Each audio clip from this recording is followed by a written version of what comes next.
Oke, selamat berjumpa kembali di ruang fisika bersama saya Sapari SW, ruang pembahasan teori dan soal-soal fisika. Kita akan bicarakan tentang kapasitor, ini masih dalam bab elektrostatika untuk bagian yang kedua untuk teman-teman kelas 12 IPA. Seperti biasa, sebelum kita mulai, jangan lupa untuk mengklik tombol subscribe-nya dan sekaligus mengaktifkan loncengnya untuk dapat mendapat informasi tentang pembahasan-pembahasan terbaru yang sudah saya siapkan sesuai dengan urutan materi adik-adik di sekolah ya. Baik, terima kasih. Kita mulai pembicaraan tentang kapasitas kapasitor keping sejajar. Nah, kapasitas kapasitor keping sejajar ya. Nah, kapasitor keping sejajar itu dibuat dari dua keping logam yang dipasang sejajar atau paralel dengan masing-masing luas keping adalah A dan jaraknya adalah D. Kemudian kedua keping itu dihubungkan dengan sumber tegangan sehingga pada keping yang kiri akan tersimpan muatan-muatan positif dan pada keping yang kanan tentu tersimpan muatan-muatan yang negatif. Itulah fungsi dari kapasitor, yaitu menyimpan muatan-muatan listrik. Kalau begitu, kita harus bisa tahu dulu berapa yang dapat disimpan, berapa banyak muatan-muatan yang dapat disimpan, atau dengan kata lain, berapakah kapasitas kapasitor keping sejajar tersebut. Oke. Apabila di antara kedua keping itu kosong atau hanya dikatakan berisi udara saja, maka kapasitasnya saya kasih simbol C0 sama dengan epsilon 0 A per D. Nah, gitu ya. Untuk menambah kapasitas atau untuk memperbesar kapasitas, maka di antara kedua keping disisipi suatu bahan yang dinamakan bahan dielektrikum. Ya, bisa menggunakan mika, plastik, kertas berelektrolit misalnya. Nah, itu bahan-bahan elektrikum yang biasa dipakai. Nah, misalnya ada orang mengatakan, oh ini kapasitor mika. Maksudnya kapasitor yang menggunakan bahan dielektrikum berupa mika. Kalau sudah disisipi bahan dielektrikum, maka kapasitasnya saya tulis menjadi sama dengan C, yaitu sama dengan K dikali C0, dengan nilai K adalah konstanta dielektrikum. Ya, atau secara lengkap kita tulis C sama dengan K epsilon 0 A per D. Nah, dengan A itu adalah luas keping, D jarak antar keping, kemudian K itu konstanta dielektrikum. Untuk udara atau saat kapasitor itu kosong di antara kedua kepingnya, nilainya adalah 1. Nah, untuk bahan-bahan dielektrikum yang lain tentu nilainya lebih dari 1. Kemudian epsilon 0 itu adalah permitivitas untuk udara yang nilainya sama dengan 8,85 kali 10 pangkat negatif 12. Oke. Iya, ini kapasitas kapasitor merupakan perbandingan tetap antara jumlah muatan dengan beda potensial. Hati-hati ya dengan persamaan ini. Jangan dianggap bahwa C, kapasitas, dipengaruhi oleh berapa banyak muatan dan berapa beda potensial antar kedua keping. Nah, itu pernyataan yang tidak benar. Jadi kapasitas kapasitor itu tidak dipengaruhi oleh berapa banyak muatan yang tersimpan, juga tidak dipengaruhi oleh berapa beda potensial antara kedua keping. Kenapa?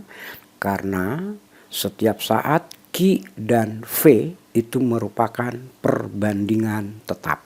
Artinya dalam batas yang diizinkan potensialnya, dengan semakin meningkat beda potensial antara kedua keping, otomatis jumlah muatan yang tersimpan juga akan bertambah.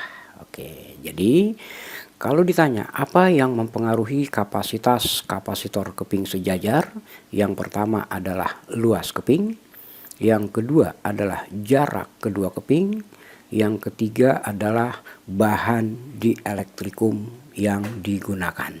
Oke, kemudian karena keping kiri bermuatan positif dan keping kanan bermuatan negatif, maka ruang di antara kedua keping itu merupakan suatu medan listrik.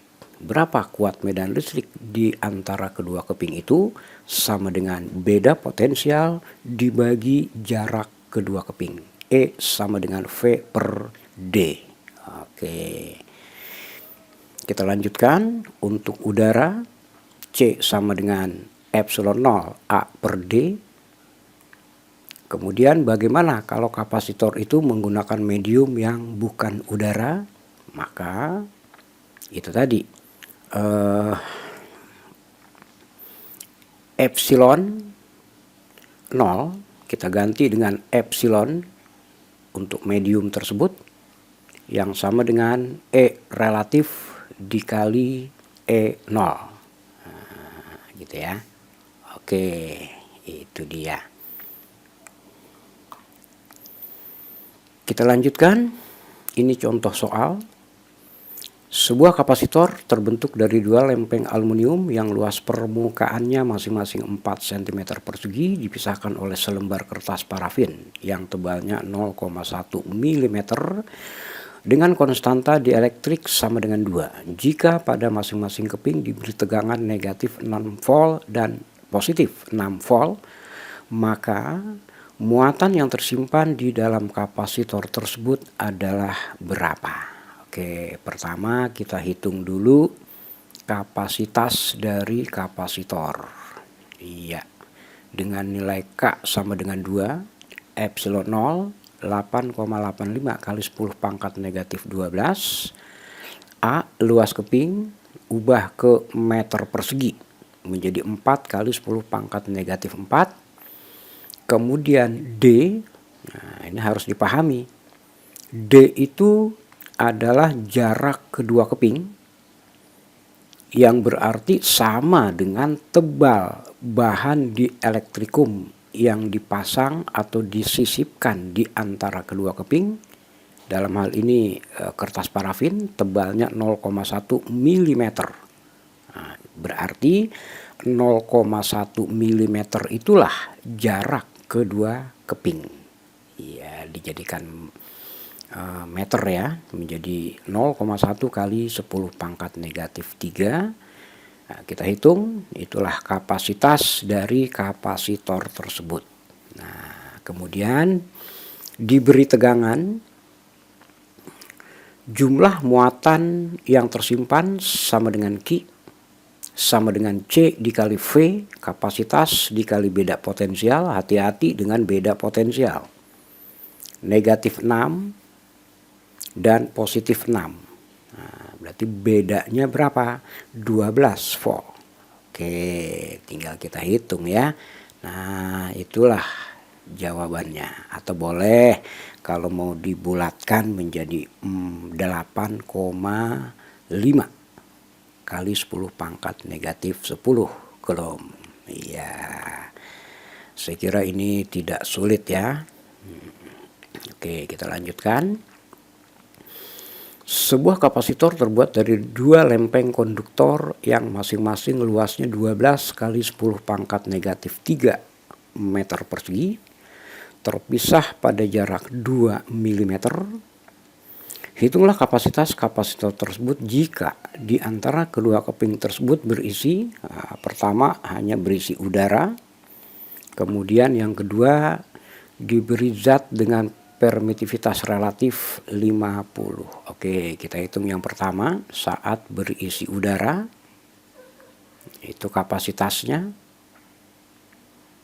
epsilon 0 A per D. Nah, tidak sulit ya. Kemudian saat diisi dengan zat berpermitivitas relatif 50. Oke, kita hitung kembali, hasilnya 2,655 nanofarad. Ya, tinggal memasukkan E relatifnya yaitu sama dengan 50. Oke, kalau begitu boleh kita hitung. Iya, karena tadi C0-nya sudah dapat 53,1 pikofarad. Iya, maka dapatlah hasilnya sama seperti tadi, 2,655 nanofarad. Iya, dapat ya. Berikutnya, bahan dielektrik yang disisipkan memiliki konstanta dielektrik 2. Angka perbandingan kapasitas kapasitor 1 dan kapasitor 2 adalah berapa? Pertama kita perhatikan pada gambar 1 dan gambar 2, luas kepingnya tidak diubah. Kemudian pada gambar 2, di antara kedua keping disisipi bahan dielektrik dengan konstanta sama dengan 2. Sehingga jarak kedua keping berubah menjadi 1,5 kali jarak mula-mula. Maka perbandingan kapasitasnya ya, antara kapasitas mula-mula dengan kapasitas setelah diberi bahan dielektrik, ya, hasilnya 3:4. Iya, 1,5 banding 2 sama aja 3/4.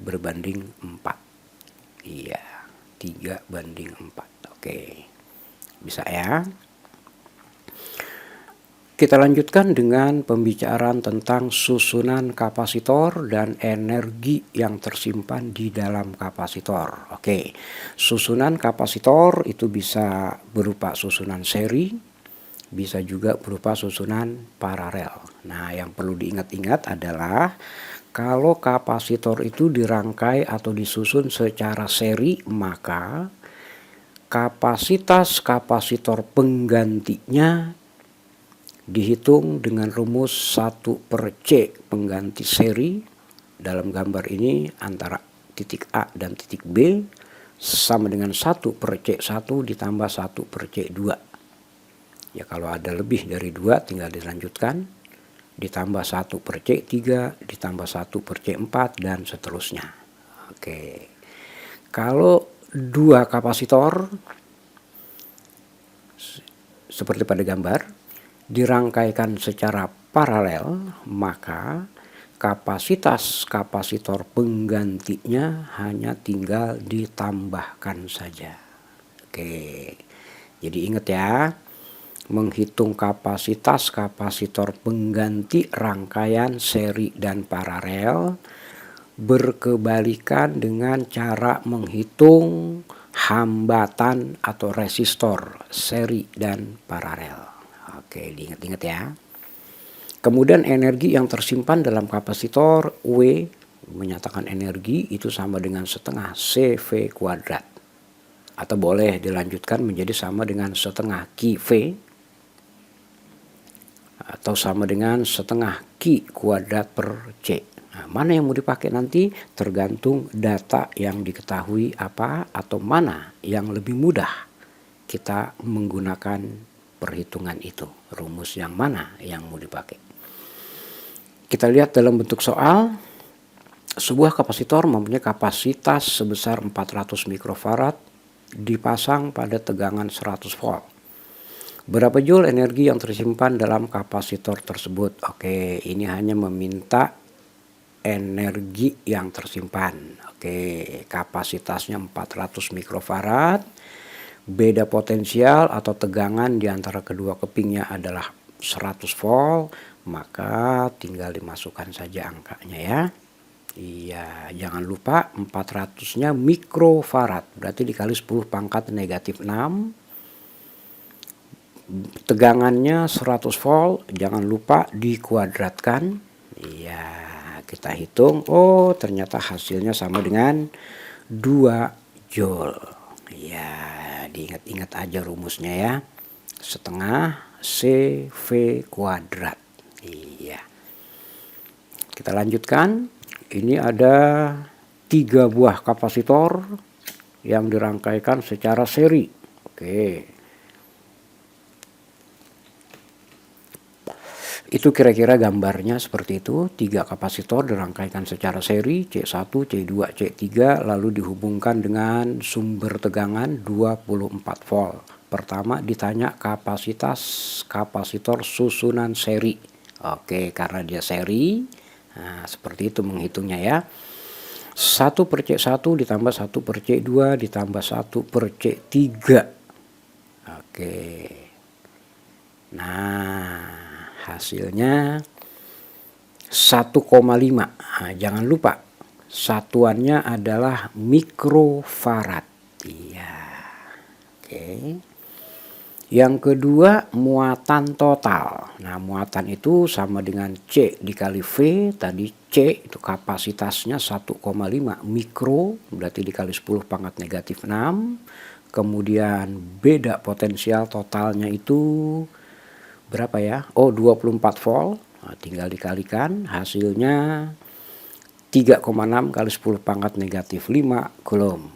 Ya, jadi tadi pertama kita hitung kapasitas total, kemudian kita hitung muatan total, berarti sama dengan kapasitas total dikali tegangan atau beda potensial total, yaitu 24 volt.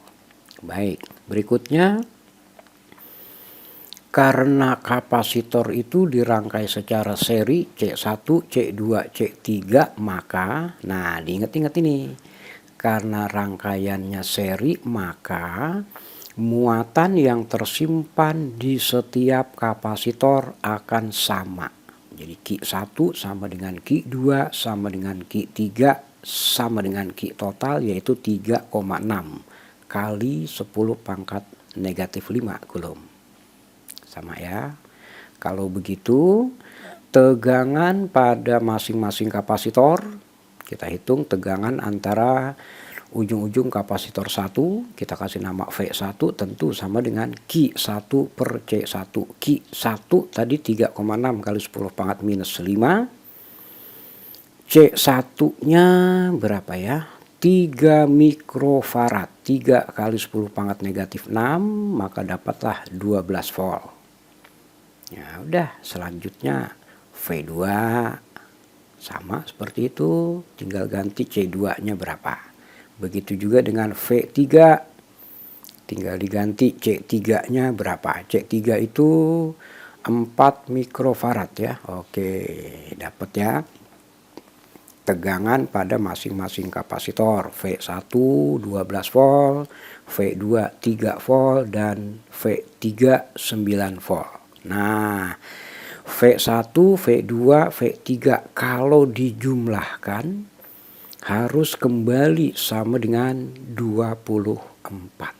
Iya, sama dengan V total ya. Jadi V total sama dengan V1 ditambah V2 ditambah V3.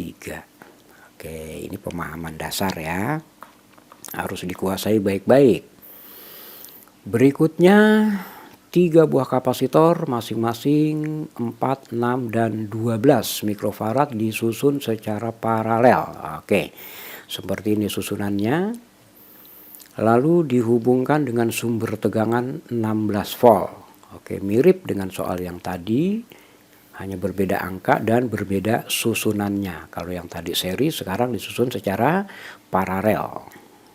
Oke, pertama diminta kapasitor susunan paralel. Oke, kalau paralel penggantinya tinggal dijumlahkan saja. C1 ditambah C2 ditambah C3, hasilnya 22 mikrofarad. Oke. Kemudian muatan yang tersimpan, muatan total seperti tadi, Q total sama dengan C total dikali V total. Berarti 22 mikro, 22 kali 10 pangkat negatif 6 dikali tegangannya 16. Oke, dapat ya. Kalau pada susunan seri yang sama adalah muatannya, kalau pada susunan paralel yang sama adalah tegangannya. Jadi V1 sama dengan V2 sama dengan V3 sama dengan 16 volt. Iya, maka muatan yang tersimpan pada masing-masing kapasitor, misalnya Q1 pada kapasitor 1 ya, sama dengan C1 dikali V1. Oke, C1-nya 4 mikrofarad dikali 16. Oke, dapat. Q2 tinggal ganti C2-nya 6 mikrofarad. Kemudian Q3 C3 dikali V3. Oke. Nah, dapat semua ya, Q1, Q2, Q3. Kalau dijumlahkan akan sama dengan Q total. Iya. Oke. Kita lanjutkan. Nah, kalau tadi hanya seri dan hanya paralel. Nah, sekarang bagaimana kalau diberikan susunan rangkaian seperti pada gambar? Nah, kita perhatikan C1 dan C2 itu seri. C3 dan C4 itu seri. Maka kapasitas kapasitor penggantinya berapa? Nah, ini seri. Kita hitung. C1-nya 2 mikrofarad dan C2-nya 4 mikrofarad, maka hasilnya 4/3 mikrofarad. Kemudian yang ini juga seri, kita hitung. Hasilnya 2 mikrofarad. Nah, kalau sudah kita hitung pengganti serinya masing-masing, maka sekarang rangkaiannya menjadi lebih sederhana seperti ini. Ini tadi yang 2 mikrofarad. Kemudian yang ini satunya lagi ya, 4/3 mikrofarad. Iya. Lalu kita total karena sekarang menjadi paralel 2 mikrofarad dan 4/3 mikrofarad itu paralel, maka kapasitas totalnya tinggal dijumlahkan. 2 ditambah 4/3. Iya, sama dengan 10/3 atau sama dengan 3/3 mikrofarad. Itu kapasitas kapasitor pengganti seluruh rangkaian C1, C2, C3, dan C4. Penggantinya adalah 3/3 mikrofarad. Pertanyaan berikutnya, beda potensial pada masing-masing kapasitor. Oke. Tadi rangkaian aslinya seperti ini. Kita bikin. Muatan yang tersimpan Q sama dengan kapasitas total antara titik A dan titik B. Kita pakai rangkaian yang bawah. Oh, bukan pakai yang bawah, pakai yang atas, antara C1 dan C2. Tadi penggantinya adalah 4/3. Beda potensialnya 12, maka yang tersimpan adalah 16 mikrokulom. Oke, jadi pada muatan tersimpan pada C1 dan C2 yaitu sama, sebesar 16 mikrokulom. Kemudian V1, yaitu beda potensial pada ujung-ujung kapasitor 1, kapasitasnya 2 mikro, maka dapatlah 8 volt. Kemudian pada kapasitor 2, 16/C2, 4 mikrofarad, maka dapatlah 4 volt. Oke, itu pada kapasitor 1 dan kapasitor 2. Lalu pada kapasitor 3 dan kapasitor 4, kita hitung dulu muatannya. Penggantinya C3 dan C4, penggantinya adalah 2 mikrofarad. Beda potensialnya 12, maka dapatlah 24 mikrokulom. Kemudian karena C3 dan C4 itu seri, maka muatan yang tersimpan pada kedua kapasitor itu adalah sama, yaitu 24 mikrokulom.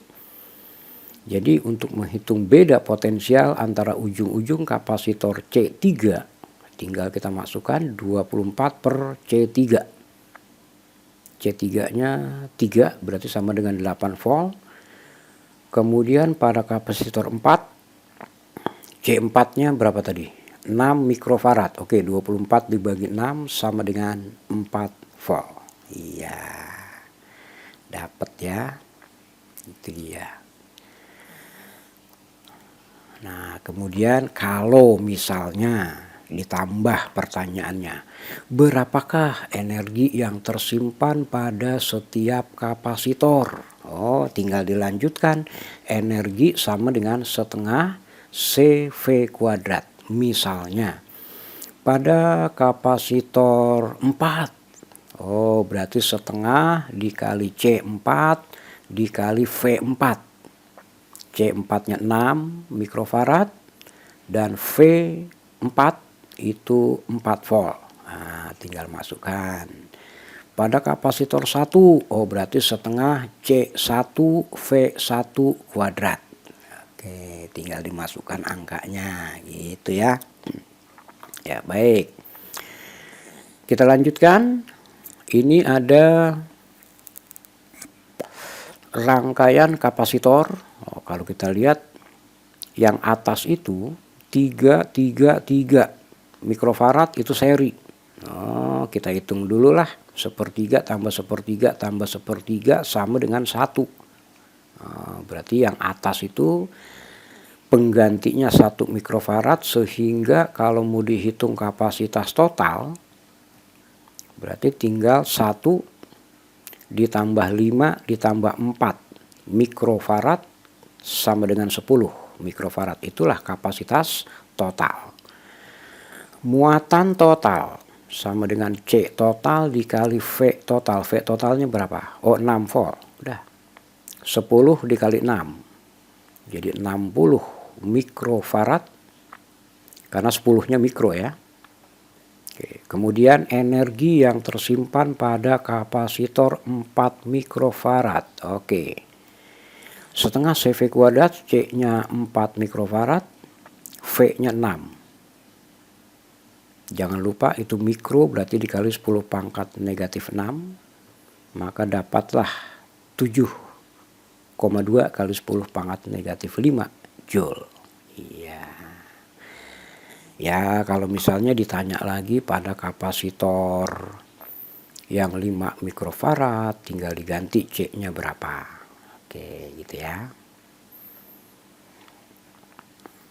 Nah ini lagi kita lihat soal SIMAK UI tahun 2013. Oke, itu ada 3 kapasitor identik dirangkai seperti pada gambar.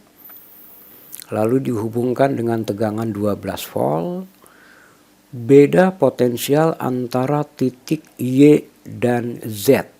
Oke. Pertama kita lihat dulu. Ini paralel. Maka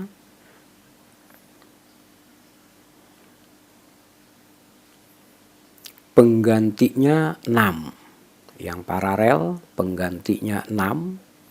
Kemudian kita hitung totalnya. Berarti 1/6 ditambah 1/3 sama dengan 3/6. Berarti C total sama dengan C seri sama dengan 2 mikrofarad. Ya.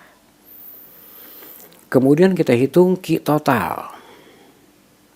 Tadi C-nya totalnya 2 ya. Tegangannya 12 berarti 24 mikrocoulomb. Nah, sekarang yang ditanya beda potensial antara titik Y dan Z. Iya.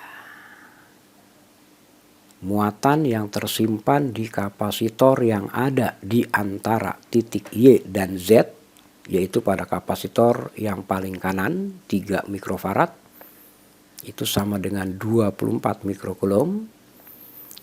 Dibagi kapasitasnya 3, maka dapatlah 8 volt. Iya. Itu dia. Boleh kita hitung dengan cara seperti ini juga boleh. Dapat ya C total per C YZ. Iya, itu solusi praktis saja ya. Untuk hiburan sebetulnya. Iya, dapat ya. Iya, baik. Terima kasih telah belajar bersama. Semoga sukses semuanya. Informasi saja untuk pembahasan materi berikutnya yaitu tentang medan listrik. Oke, seandainya apa yang saya sampaikan itu bermanfaat buat kalian, boleh kalian klik tombol like, share, dan subscribe. Oke, terima kasih. Salam dari saya, Sapari SW. See you next time.